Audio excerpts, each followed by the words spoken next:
अस्सलाम वालेकुम स्टूडेंट्स। आज हमने टर्शियरी स्ट्रक्चर और क्वाटरनरी स्ट्रक्चर के बारे में पढ़ना है। इसको पढ़ने से पहले अपना पुराना कंसेप्ट जो है जो वीडियो रिकॉर्ड की थी, प्राइमरी स्ट्रक्चर सेकेंडरी स्ट्रक्चर, उनका कंसेप्ट थोड़ा सा रिवाइज़ करें। जब आपको उसका कंसेप्ट क्लियर होगा तो हम टर्शियरी स्ट्रक्चर और क्वाटरनरी स्ट्रक्चर को ईज़िली समझ सकेंगे।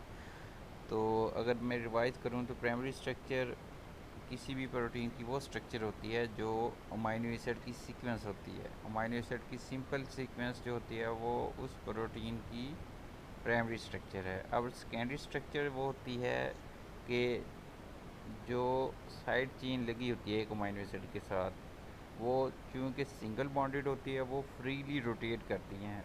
हर अमाइनो एसिड की जो साइड चेन है वो फ्रीली रोटेट करती है।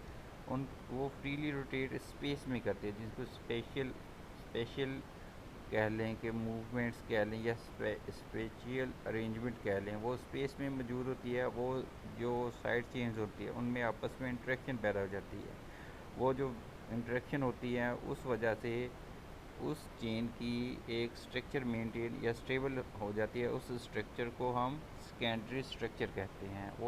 जो स्टेबिलिटी आती है वो हाइड्रोजन बॉन्ड या वंडरवॉल फोर्सेस या दूसरी आयनिक फोर्सेस या इलेक्ट्रोस्टैटिक फोर्सेस की वजह से उनमें आपस में आ जाती है। इस तरह वो सेकेंडरी स्ट्रक्चर बनती है। अब सेकेंडरी स्ट्रक्चर अल्फ़ा हेलिक्स भी हो सकती है, बीटा शीट्स या बीटा टर्न कुछ भी हो सकती है।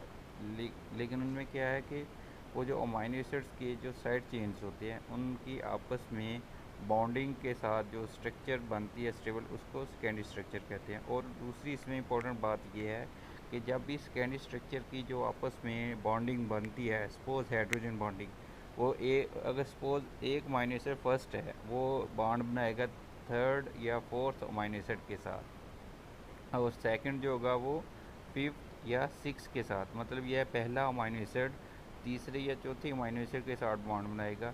मतलब उनमें डिफरेंस जो होगा, एक अमाइनो एसिड 2 से 3 अमाइनो एसिड का डिफरेंस होगा। इस तरह ज़्यादा दूर नहीं, मतलब पहला अमाइनो एसिड और चौथा या तीसरा अमाइनो एसिड आपस में बॉन्ड बनाएंगे। ये सेकेंडरी स्ट्रक्चर में होता है। अब टर्शियरी स्ट्रक्चर में ये होता है कि ये सिमिलर है कि इसने भी जो साइड चेंज होती हैं उन्होंने भी बॉन्डिंग बनानी है। लेकिन टर्शियरी स्ट्रक्चर में ये होता है कि एक अमाइनो एसिड बहुत दूर वाले अमाइनो एसिड के साथ आपस में इंटरेक्ट करता है। अब ये इंटरेक्शन की जो फोर्सेस होती हैं ये इस तरह आती हैं कि अमाइनो एसिड्स जो होते हैं वो डिफरेंट टाइप्स के होते हैं। आपको याद होगा अच्छी तरह कि 20 टाइप्स के डिफरेंट अमाइनो एसिड मौजूद होते हैं एक प्रोटीन में। अब इन प्रोटीन के अंदर जो अमाइनो एसिड्स होते हैं वो पोलर भी होते हैं, वो नॉन पोलर भी होते हैं।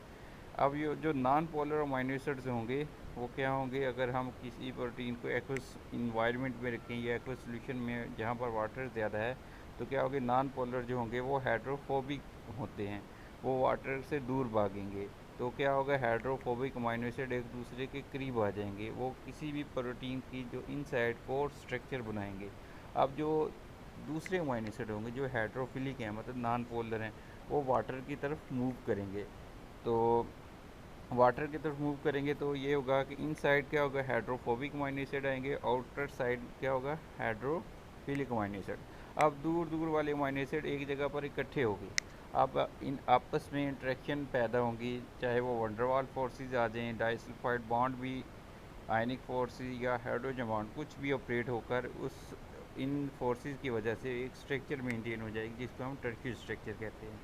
अब आप रिमाइंड अगर करवाएं तो कौन कौन से नॉन पोलर अमाइनो एसिड होते हैं, तकरीबन नाइन अमाइनो एसिड जो होते हैं वो नॉन पोलर होते हैं। इसमें ये बॉक्स में लिखा हुआ है रेड कलर में, ग्लाइसिन है, एलानिन है, और इसी तरह 6 अमाइनो एसिड जो होते हैं वो पोलर होते हैं। मतलब ये वाले अमाइनो एसिड जो हैं ये हाइड्रोफिलिक होंगे, ये वाले हाइड्रोफोबिक होंगे। अब इसके बाद है हमारा नेक्स्ट जो है वो क्वाटरनरी स्ट्रक्चर्स। अब क्वाटरनरी स्ट्रक्चर ये होता है कि अगर बहुत सारी पॉलीपेप्टाइड चेन्स एग्रीगेट कर जाएं, तो एग्रीगेट से जो एक स्ट्रक्चर मेंटेन होगी उसको हम क्वाटरनरी स्ट्रक्चर कहते हैं। इस कंसेप्ट को पढ़ने से पहले एक टर्मिनोलॉजी समझ लें कि पॉलीपेप्टाइड चेन को सब यूनिट या मोनोमर कहते हैं।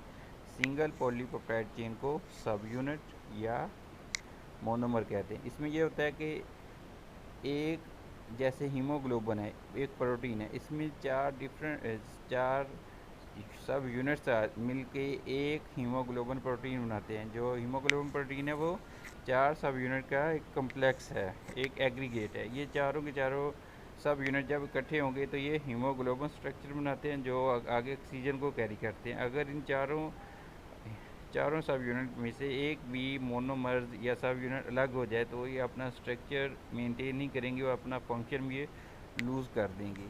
तो अब इस तरह जो क्वार्टरनी स्ट्रक्चर होते हैं मुख्तलिफ सब यूनिट्स के साथ मिलके बनती हैं। अगर एक जैसी सब यूनिट्स हों तो हम उनको होमो डाइमर कहते हैं, मतलब डाइमर मीन्स टू। और अगर डिफरेंट टाइप्स के हों तो हम इसको हेट्रो डाइमर कहेंगे। Dimer means two, tetramer means 3। ये आपको काउंटिंग आती होगी। चलें, ओके, अल्लाह हाफिज़।